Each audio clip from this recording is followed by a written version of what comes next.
kay Joseph. Pakibasa Genesis 39:2 hanggang 4. Sige po. Praise the Lord. And the Lord was with Joseph, and he was a prosperous man. And he was in the house of his master, the Egyptian. And his master saw that the Lord was with him, and that the Lord made all that he did to prosper in his hand. And Joseph found grace in his sight, and he served him. And he made him overseer over his house, and all that he had he put into his hand. Praise the Lord. Ayan. Ano ang napansin ng amo ni Joseph sa kanya? Ang Panginoon, ang Diyos na totoo, na lumalang sa lahat. Sumaka Joseph. Imagine that. And that must be the first thing to be noticed by your employer. Dapat yan ang unang manotice ng employer ninyo that God is in you. God is with you. Dahil sila ang makikinabang sa blessing ng Diyos na nasa inyo. Sabihin ko po sa inyo, because of the God na nandyan sa bawat isa sa inyo, ang mga amo ninyo ang i-bless ng ating Panginoong Diyos. Panginoong Diyos, hindi lamang sa literal, hindi lamang sa financial, hindi lamang sa economical, kundi lalot na kung maintindihan nila ang lahat that there is life after here. Alam mo yung mga Chinese, advanced yan sila. Alam mo sa Pilipinas, bakit ang maraming malalaking lupa doon na commercial? Ano? Sabi nila, maliit lang ang mata ng Egypt, pero malaki ang kita. Bakit? Advanced yan sila. Tayo mga Pilipino, pag mayroong inaalok sa atin ng malaking lupa, 5 hektarya, sabihin natin, ano ba yan? Munisipyo ba yan? Hindi pa yan munisipyo. Sityo, wala, ayaw mo ng bilin yan. Masukal yan. Isolated area yan. Pero yung inject, pag mayroong inalok na murang lupa, sityo pa lang, hindi pa barangay, hindi pa munisipyo. Bibilhin yan. Bakit? Hindi para sa kanya, para na sa mga apo. Malayo yung panahon nila eh. Amen. Pagdating ng panahon, after 3rd generation, naging munisipyo na, sila na ang may lupa doon sa sityo. They advance sila eh. Oo. Now, how much more advanced ang mga naniniwala sa salita ng Diyos? Because we are looking beyond the life that is here on earth. Nakikita natin ang buhay, lampas sa buhay sa sanglibutan ito. We Amen. are preparing for our eternal destiny. But the Chinese, they don't have any idea about that. But we have to teach them by the gospel of our Lord Jesus Christ. Amen? Amen. Praise the Lord. Praise the Lord. Ano mo yung sinasabi ni Lord Jesus Christ? In John 3:16. For God so loved the world that He gave His only begotten Son, that whosoever believeth in Him should not perish, but must have everlasting life. He is talking not temporary life, but it is everlasting life. You are not counting million, quadrillion, quintillion years, but that is eternal. E dito sa mundong ito, meron bang invention, meron bang university, meron bang pag-aaral na maghahatid sa tao na wala nang hanggan? Wala. It's only the gospel of the word of God. This is the most precious. Kaya nga sometimes, nakita ko yung mga buildings dito. Every building, especially the tall buildings, especially the unique building, has the name of the owner. Pagtingin mo, uy, BMW company. Oops, HSBC, Hong Kong Bank, malalaking building. Bakit malalaking building? Kasi inisip nila, importante yung company nila in terms of financing. Now, ano ang pinaka-importante establishment na makonsider natin sa mundo? Ito, ministry natin. Because we are transporting people to the kingdom of God. Kung si Elon Musk nagpaplano maggawa ng colony doon sa Mars, this is more than what Elon Musk is thinking. This is the gospel. This is the good news. This is all about eternal, transporting people, changing the body which is corruptible into incorruptible. Hindi tayo dadalhin doon sa kare ng Diyos, pasuotin tayo ng parang astronaut. No. God will change our corruptible body to incorruptible.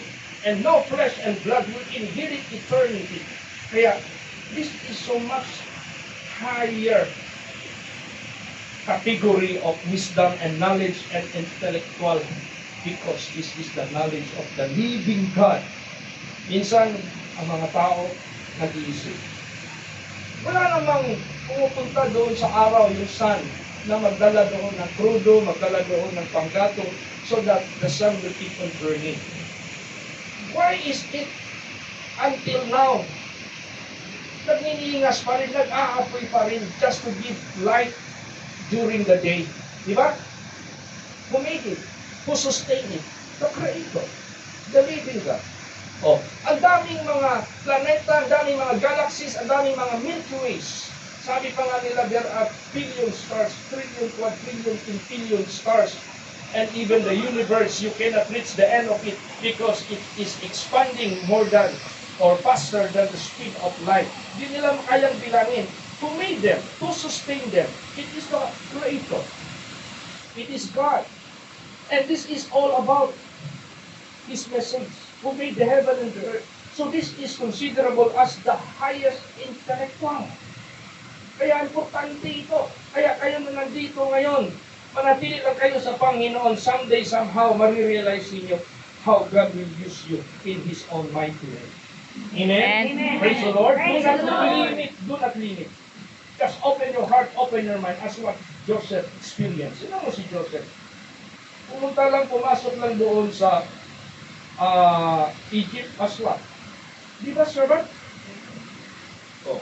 Nung na-notice ng kanyang amo, the Spirit of God is with him. Di ba nag-prosper siya because of Joseph? Ngayon may malaking tukso sa buhay niya. Merong babae na nakagusto sa kanya at hindi pa naman iba sa kanya yung babae dahil amo niya na babae. But Joseph kept himself from sin. Kaya ganoon din tayo lahat dito, magkatrabaho kayo, ingatan ninyong sarili ninyo, huwag kayong magagawa ng kasalanan sa mata ng Diyos. Amen? Amen. Para sa ganoon yung tatak ng Espiritu ng Diyos, hindi na mawawala sa inyo. At pag yan ay napansin ng amo ninyo, time will come, they will be also worshiping your God. Time will come, they will be also glorifying your God.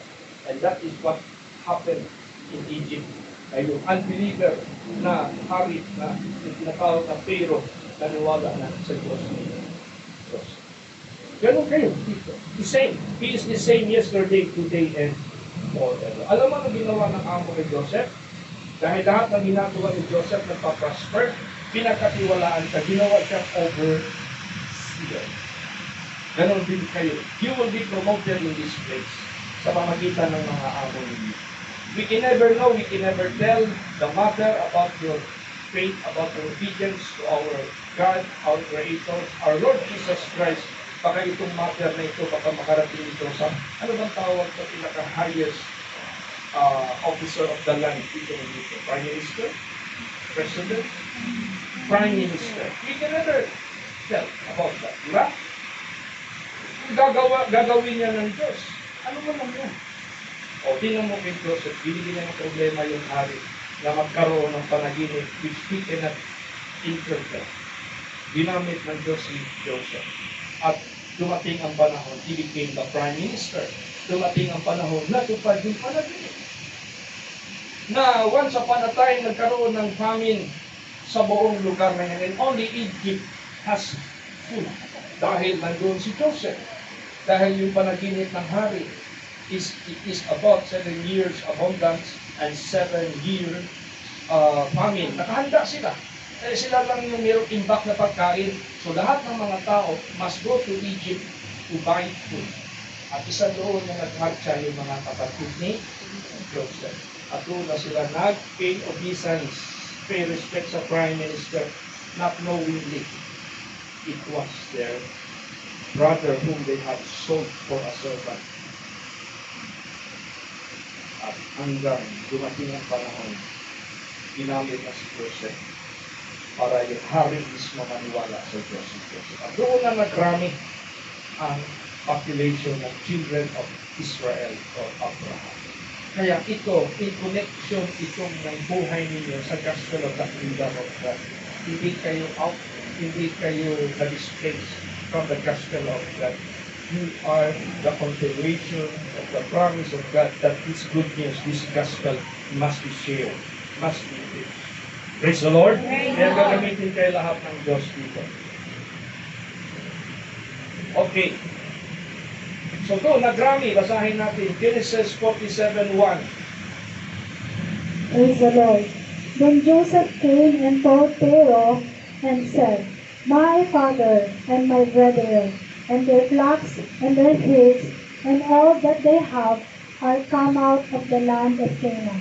And behold, they are in the land of Goshen. Yan. So to make the story short, they multiplied in Egypt, part of Goshen. Until such time, kung i-shortcut natin, namatay yung hari na nakakilala kay Joseph, napalitan ng Pharaoh na hindi nakakilala kay Joseph, doon na sila ginawang mga slaves. Hanggang pinadala niya si Moses para ilabas ang people of God to the land of promise. Ayan, ganun din sa buhay po natin. We are not permanent here. God hath promised for our eternal dwelling place. Pero habang nandito kayo sa sanglibutan ito, sa lupa, pray natin na maging meron dito sa inyo na maging permanent resident. Praise the Lord. Para makabili kayo ng property. Para makabili din ang ministry ng property. Pastor, you never heard that preaching. You have to claim that. Bakit? Bakit? Ito lang bang henerasyon na ito makinabang sa kaligtasan? Are we not bothered for the next generation? What if kung kunin na tayo ng Panginoon, tatanda man talaga tayo. 100 years from now, don't expect buhay pa tayo lahat. Amen. No, sino maiiwanan natin sa kaligtasan kung wala tayong established na ministry dito? O, tingnan mo yung mayroong na-testimony kanina na nagpaalam sa amo. Tapos nagsabi, bakit meron na kayong simbahan? Bakit nasabi mo? Maybe she or he has the intention, meron, can I visit? Diba? So how could we have our established ministry here if we don't have our own property? Hindi, renta. Property talaga sarili natin. Tinitingala ko, sino mas mayaman yung kumpanya ng BMW kaysa sa Diyos natin? Sino mas mayaman yung mga may-ari ng mga malls dito kaysa Diyos natin? Amen. Di ba mas mayaman ang Diyos natin? Pero ang kaibahan lang, we have the contentment. Kung ano yung pahintulot ng Diyos. Now, if we are bothered for the generations to come, shall we not prepare for their salvation? Di ba ang ginawa ng ating Panginoon Kristo, He did it once and for all. Kaya yung isip natin, let us have the mind of Christ. Let us believe. Pastor,